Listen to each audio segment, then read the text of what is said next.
The Boston Bruins are back among the top teams in the Atlantic thanks to their current 6-game win streak. The underlying numbers, though, specifically expected goals, suggest this run is not sustainable.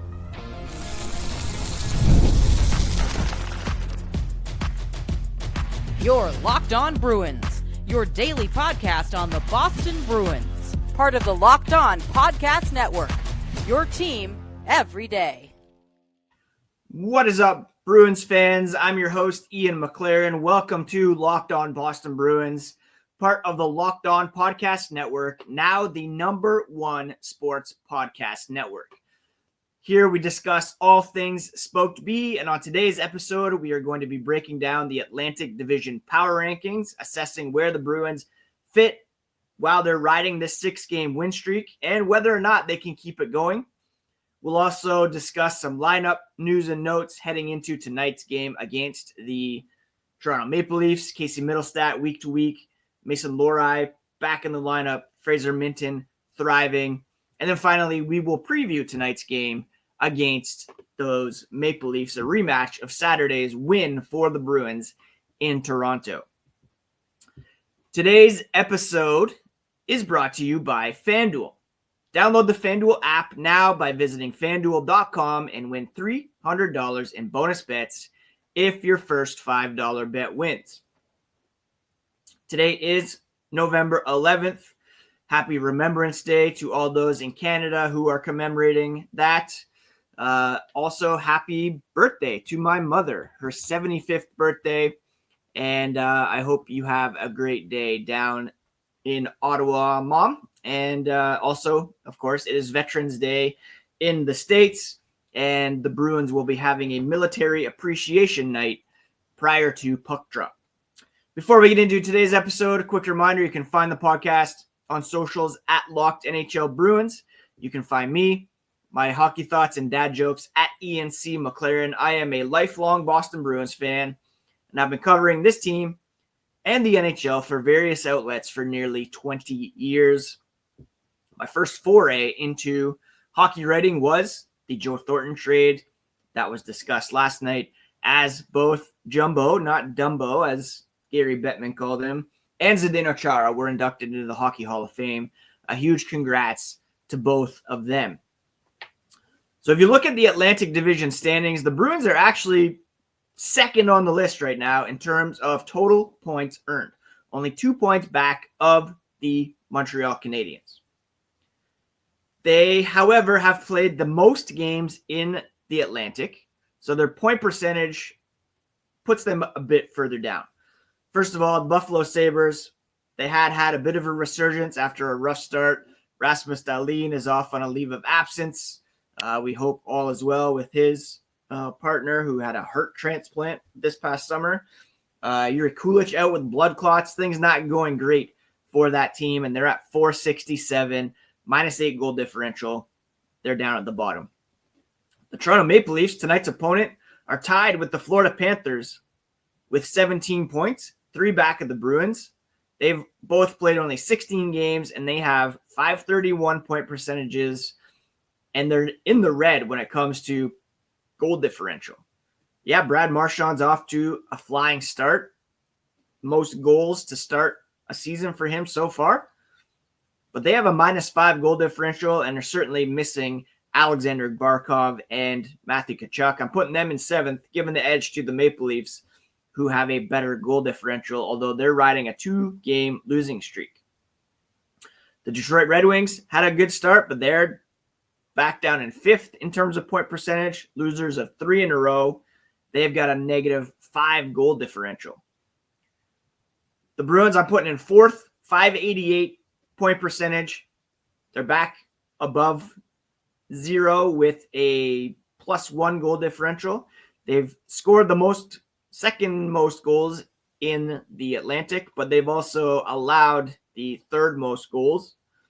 And we'll discuss that more coming up. They are riding the 6-game win streak, but still in terms of point percentage, they're behind Ottawa, who's in 3rd at 594. Tampa, who's at 600, 8-5-2 through 15 games, and the Montreal Canadiens, who Boston will play later this week, They're at 10-3-2, 22 points, 733 point percentage, a plus 10 goal differential, tied with Carolina for the best record in the East. If you look at point percentage overall in the East, the Bruins are down in 8th. So in the playoff mix, but not quite as good as their numbers would suggest. And I wanted to just take a moment to discuss expected goals, because that is a term that we hear a lot. It's thrown out constantly now. It used to be, Corsi, PDO is a big thing, but expected goals is kind of the bigger predictor right now. And it's simply a measure of shot quality. In hockey, not all shots are created equal. An expected goal model looks at where shots are taken from. Was it in the slot? Was it a rebound? Was it a one-timer? Was it from the point?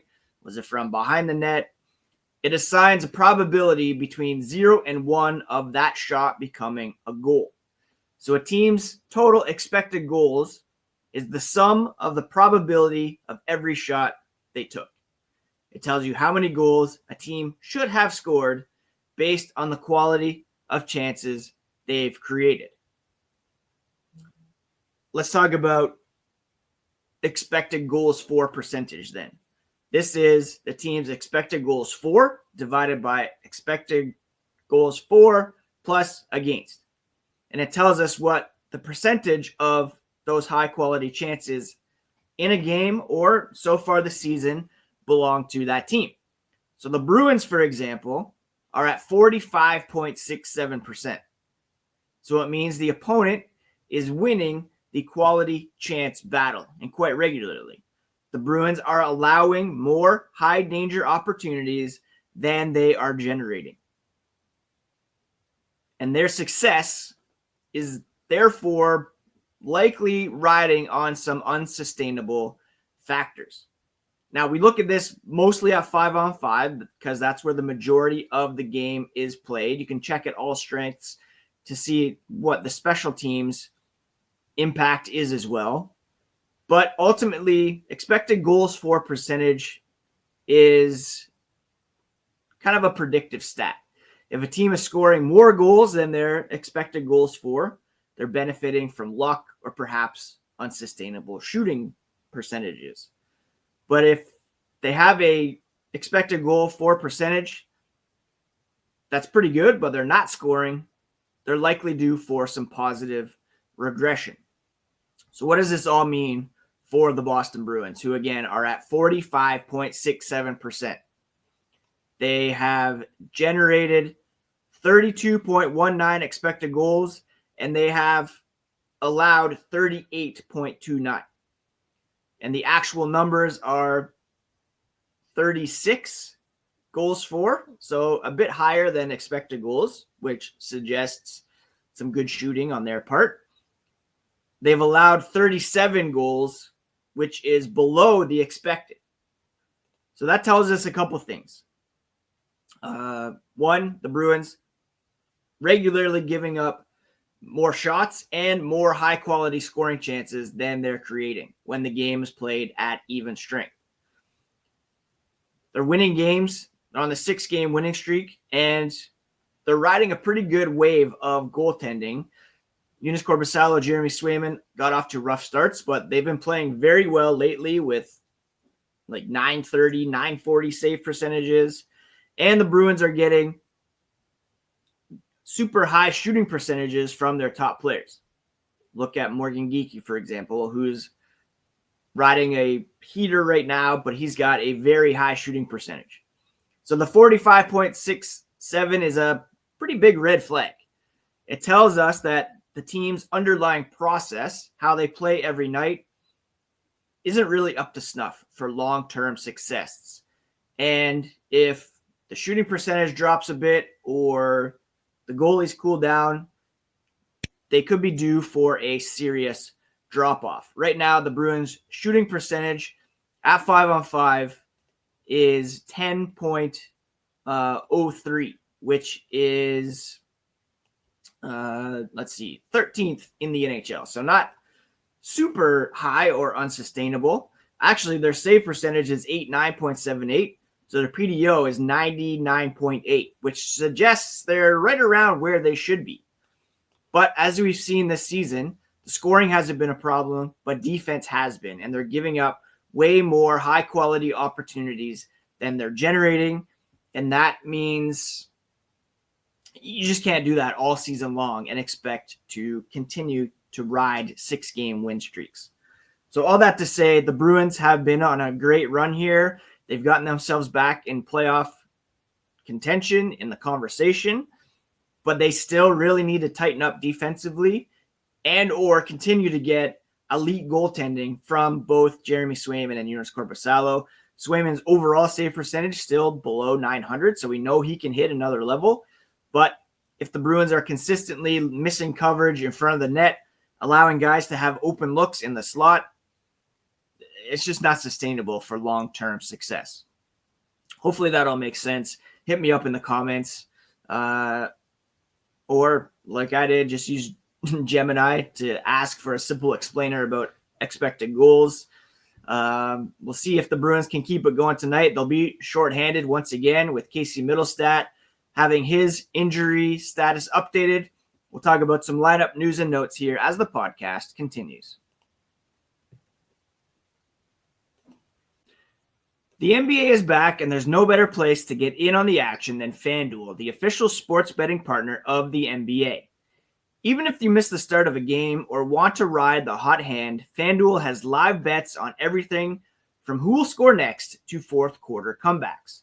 Plus, you can even combine your live bets into a same-game parlay for a shot at a bigger payout. Keeps every game exciting, especially when your team's making that late push. It's not just for the NBA either. You can get in on the action with the NHL and the NFL. Look up tonight's over-under, for example, on Bruins Leafs. Put $5 down, and if it hits, you'll get $300 in bonus bets to use across the FanDuel app. Just head to FanDuel.com to sign up and play your game with FanDuel, the official sports betting partner of the NBA.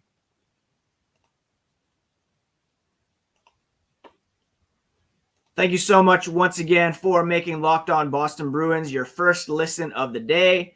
And thank you so much for making Locked On the #1 sports podcast network. The other night, the Bruins were shorthanded with Charlie McAvoy staying in Boston to attend to a family matter. He was back at practice on Monday, and all indications are that he will play tonight against the Toronto Maple Leafs. The news is not as good for Casey Middlestadt. Alex Steeves had been recalled, and we learned yesterday that Middlestadt had a lower body injury against the Ottawa Senators last Thursday, and Sturm, head coach Marco Sturm, said the forward will be out week to week. He did add he's doing better than expected, and hopefully they can get him on the ice as soon as possible. Now, Steeves slotted onto the left wing in Middlestadt's absence. He had about 13 minutes of ice time, was on the ice for Victor Arvidsson's goal, and Sturm said he was good. That's what they pictured when they called him up. Doesn't matter which line he's going to play. He's playing the right way with a lot of energy, a lot of details, fit right into the group and that line. And he remained with Arvidsson and Pavel Zacha during Monday's practice, with Marat Husnudinov filling in on the top line still, with Morgan Geekie, David Pastrnak, as Elias Lindholm, who's got his own lower body injury, recovers from that. Now, it was interesting that with McAvoy out against Toronto, Mason Lohrei re-entered the lineup and had 2 assists in about 15 minutes of ice time. And even with McAvoy back, Lohrei skated with the regular lineup on Monday on the third pair with Henri Jokiharju, with Aspero filling in as the extra defenseman. So that suggests Lohrei did enough in the first game back to warrant continued consideration or continued playing time. Marco Sturm said, you want to be consistent. One game doesn't mean anything. Can he do it again? He did have a good response, a good game, but they need another one and another one and another one. Keep it simple. Keep it consistent. Keep it secret. Keep it safe, as Gandalf would say. But he's got a guy like Nikita Zadorov in his corner, been in his shoes before, and he was in the same situation back when he was with the Calgary Flames. 6 straight games at one point in his career. Feels like it's a year when you haven't played. And Zadorov credited Lohrei with a great response. It's a tough league to be in. You have to contribute, especially on this team. Always guys fighting for the spot. Always hungry young players. Always not much opportunity. And it was great to see him step in like that and have a really solid game in Toronto. The key for Lohrei is to keep it going, keep it going, keep it going. One guy who is keeping it going is Fraser Minton. Scored the goal that secured the Bruins win in Toronto on Saturday. And Marco Sturm says he definitely has the swagger. It's a combination of you have to give him time, first of all, getting experience every day. He's still pretty young, 21 years old, and still a kid, so he needs to grow and he needs to learn. But Zadorov, again, talking about Minton, credited him for having a very active stick. They have their stick on their shoulders. They don't really protect passing lanes. They don't really read the game. Typically young players is Zadorov's assessment. Minton isn't like that. He was watching the whole game against Toronto. Minton's position, the way his stick was on the ice, it was fun to watch. He's a great player, great addition to the team, and really happy for him. And I'm even considering in my keeper league, I have Minton, but he's on my farm team right now. I'm kind of thinking of dropping Jonathan Taves and adding Minton into the lineup instead. Now, we all know Zdeno Chara is back in the mix as a player development advisor, a mentor, and he, of course, was inducted into the Hall of Fame last night and said, we created something special in Boston, a culture, talking about himself, Patrice Bergeron, David Krejci, the Stanley Cup team in 2011. Chara said he'll never forget how the guys made him better every day. They pushed him, they trusted him, and he's added, sometimes, yes, you tripped me, calling out Brad Marchand. But his presence with this team cannot be understated.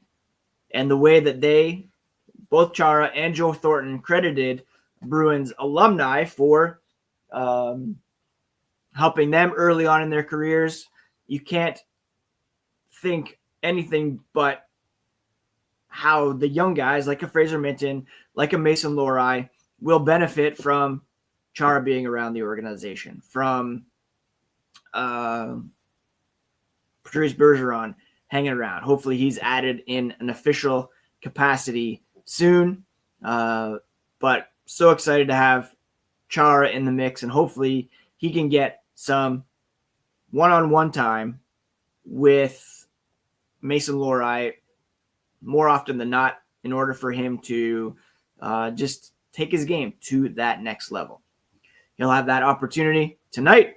If you didn't see the Hall of Fame speeches, I highly recommend you go and check those out. That's all done now. Don Sweeney was in Toronto last night or yesterday looking at Team Canada options. He attended the Hall of Fame ceremony, as did Patrice Bergeron. Everybody back in Boston now for tonight's game against Toronto, and we'll preview that here as the podcast continues. I don't know about you, but when I am hydrated, everything just seems to work better. My focus, energy, mood, even my skin. And that's why I've been using Drip Drop. It's doctor-developed hydration that keeps me running at full power no matter what my day looks like. Drip Drop isn't your average sports drink. It delivers 3 times the electrolytes and half the sugar of leading brands using a science-backed formula trusted by medical professionals, firefighters, and over 90% of top college and pro teams. I like using Drip Drop as part of my daily routine. I'll mix a packet in the morning before getting to work and during that midday slump. Right now, Drip Drop is offering podcast listeners 20% off your first order. Go to dripdrop.com and use promo code LOCKEDONNHL. That's dripdrop.com, promo code LOCKEDONNHL for 20% off. Stock up now before the heat hits hard. Keep your body and mind performing at their best with Drip Drop.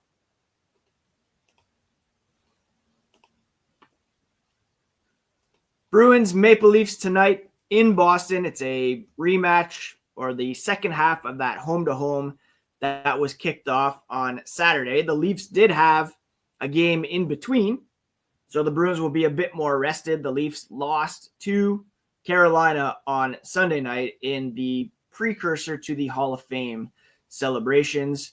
So they're going to be more tired than the Bruins, who have had a couple days off, and they're coming in off 2 straight losses, including the Bruins and the Hurricanes. The Bruins, of course, riding that 6-game win streak. They've won 7 of their past 8, 7-3 in their past 10 overall. It's the second of 3 meetings between the Leafs and the Bruins this season. The third game isn't until March 24th. And right now, the Maple Leafs are being led by William Nylander, who is far and away their best player so far this season. 8 goals, 15 assists for 23 points ahead of John Tavares, who's having quite a season. Matthew Nyes. Austin Matthews only has 9 goals and 14 points in 16 games. Nylander's 23 points have come in 13 games. In net, we all know Anthony Stolarz was the starter the other night. He was pulled after allowing 4 goals. Dennis Hildeby came back in. He's got a .910 save percentage. Stolarz at .889. It'd be interesting to see if they go back to Stolarz or let Hildeby ride the hot hand there. Over their past 5 games, Nylander leading the way in points and goals. Morgan Riley with 7 assists. For the Bruins, mixed bag. 5 points for Morgan Geekie. 3 goals for Victor Arvidsson. 4 assists for Charlie McAvoy to lead them in those categories over the past 5 games. David Pastrnak, 19 points in 17 games. He's followed by Morgan Geekie, Pavel Zacha when it comes to scoring, and Charlie McAvoy, who's got 12 assists so far in 16 games. The Leafs, special teams-wise, they rank 26th on the power play, so they're struggling in that regard, which is kind of surprising.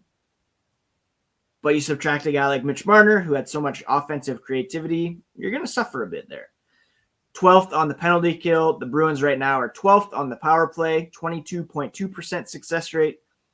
11th on the penalty kill, 81.3%. Both very good teams face-off-wise. Bruins at 54%. They rank 4th. The Leafs slightly better, 54.8%, and they are 3rd. Now, the Leafs are scoring pretty well. 3.69 goals per game, which is 5th in the NHL. However, their defense leaves something to be desired. 3.75 goals allowed per game, which ranks them 31st. The Bruins, middle of the pack goals for, they rank 12th. A bit better than middle of the pack. Goals allowed, though, 3.29. They're equal in both of those categories. But like I said earlier, the expected goals for the Bruins, let's put it into perspective. One of the top teams in the league right now for this exact stat is the Colorado Avalanche. And they have an expected goal for percentage of 61.33. The difference is massive For every 10 high-quality chances the Avs are involved in, they're creating nearly 6 and allowing 4, dominating the flow of the game. And they're winning because their process is elite. The Bruins process, mediocre to poor. Which team is more likely to sustain their success through the full season in the playoffs? The numbers tell the story.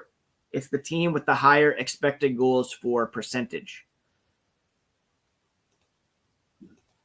Having said that, the Washington Capitals, they have the best expected goals for in the NHL. They're not exactly crushing when it comes to finishing because they're outside of the playoff picture right now with second fewest points in the Eastern Conference. So it's not exact. It's not precise. The reason they're not succeeding is because they have an 8.99 shooting percentage. So it's not a precise stat. It doesn't tell the whole story, but it is an indicator of how things are progressing. It used to be you look at shot attempts, and whoever had the more shot attempts, higher Corsi, would generally be the more successful team. Now we've narrowed it down to where the shots are coming from. If they're high quality, you have a better expected goals for. It just makes sense. You get 100 shots from the slot versus 100 shots from the point. Who do you think is going to score more? Who's expected to score more goals? The Bruins regularly allowing more high danger chances than they're generating. If the goaltending doesn't sustain itself and Jeremy Swayman and Joonas Korpisalo can't keep up their current levels of play over this 6-game run, it's going to be a problem. And we'll see whether or not they can continue that or if they fall back down to earth here beginning tonight against the Toronto Maple Leafs, a game we will recap on tomorrow's podcast. Thank you so much for making Locked On Bruins your first listen today. For your second listen, check out all the Locked On NHL game night analysis. Every game, every night until the Stanley Cup champion is crowned. Local analysis on a national scale. Find NHL game night on Locked On NHL channel on YouTube or wherever you listen to podcasts. Please do take care of yourselves, friends. Take care of each other. Happy Remembrance Day, happy Veterans Day, happy birthday, Mom. And take a moment of silence later today to remember all of it. Thanks again. Talk to you tomorrow on the next episode of Locked On Boston Bruins, part of the Locked On Podcast Network, the #1 sports podcast network.